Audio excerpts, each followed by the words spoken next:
बात वही मानी जाएगी जो रसूलुल्लाह सल्लल्लाहु अलैहि वसल्लम ने फरमाई है। अब इंसाफ से बताइए, जावेद अहमद गामदी की बात अल्लाह के नबी की बात से टकरा रही है या नहीं टकरा रही है? टकरा रही है, नहीं टकरा रही है? जो रसूलुल्लाह सल्लल्लाहु अलैहि वसल्लम की बात से अपनी बात को टकराए, क्या वो शख्स मोमिन रह सकता है? तो क्या उसके बयानात को सुना जा सकता है? देखो, जावेद अहमद गामिदी से हमारा कोई रिश्ता नहीं, ना हमारी कोई उससे दुश्मनी है। दुश्मनी उससे हमारी कुछ नहीं है। हमें सिर्फ बतलाना ये है कि ये गैर महसूस जहर है, ये नादान दोस्त की जिंदा मिसाल है, इसलिए इसको समझना जरूरी। सुन्नत किसको बोलते हैं साहब? सुन्नत किसको बोलते? अल्लाह के रसूल सल्लल्लाहु अलैहि वसल्लम के तरीके को सुन्नत बोलते हैं। ये सारे मुसलमानों का अकीदा है। लेकिन जावेद अहमद गामदी ये कहता है सुन्नत हजरत सैयदुना मुहम्मदुर रसूलुल्लाह सल्लल्लाहु अलैहि वसल्लम का तरीका नहीं। जावेद अहमद गामदी कहता है सुन्नत रसूलुल्लाह सल्लल्लाहु अलैहि वसल्लम का तरीका नहीं है। सुन्नत क्या है फिर?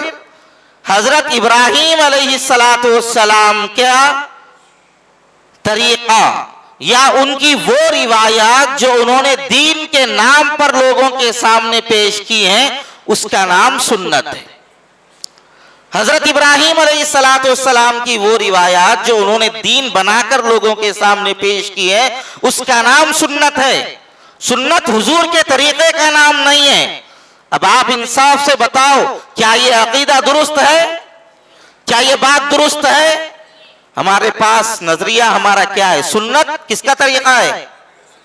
नबी सल्लल्लाहु अलैहि वसल्लम का तरीका है। अब ये हुजूर सल्लल्लाहु अलैहि वसल्लम के तरीके को छोड़कर हजरत इब्राहीम अलैहिस्सलातु वस्सलाम के तरीके को सुन्नत बता रहा है। पहले तो ये बोला सुन्नत हुजूर का तरीका नहीं, फिर किसका तरीका है साहब? हजरत इब्राहीम अलैहिस्सलाम। अब उसके बाद इनकी और एक हिमाकत देखिए आप। ये कहते हैं कि ये जो तरीका है हजरत इब्राहीम अलैहिस्सलाम का, इसका मर्तबा कुरान से बड़ा हुआ है। इसका मर्तबा किससे बड़ा हुआ है? किससे? कुरान से बड़ा हुआ इसका मर्तबा है। हमारा अकीदा ये है कि सबसे बड़ा मर्तबा किसका है साहब? कुरान करीम का है। कुरान करीम के बाद अल्लाह के रसूल सल्लल्लाहु अलैहि वसल्लम की अहादीस का दर्जा है। लेकिन ये जावेद अहमद गामदी कहता है कि सुन्नत का दर्जा कुरान से बड़ा हुआ है। हजरत मुआज रजी अल्लाह ताला अन्हु को सरकार दो आलम सल्लल्लाहु अलैहि वसल्लम यमन भिजा रहे थे गवर्नर बनाकर।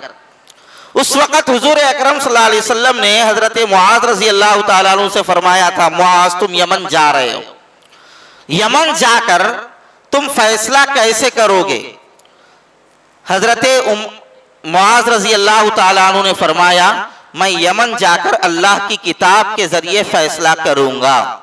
हुजूर अकरम सल्लल्लाहु अलैहि वसल्लम ने फरमाया, फ़इल्लम तजिद फी किताबिल्लाह, बस अगर तुम किसी बात को अल्लाह की किताब के अंदर नहीं पाओ तो कैसे फैसला करोगे? फरमाया, मैं अल्लाह के रसूल की हदीस से फैसला करूंगा।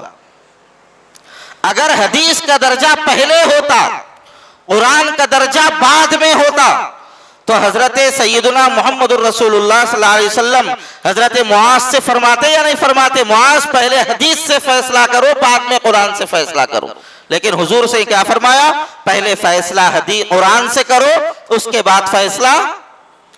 तो यहां से पता क्या चलता है साहब? पहला मकाम किसका है?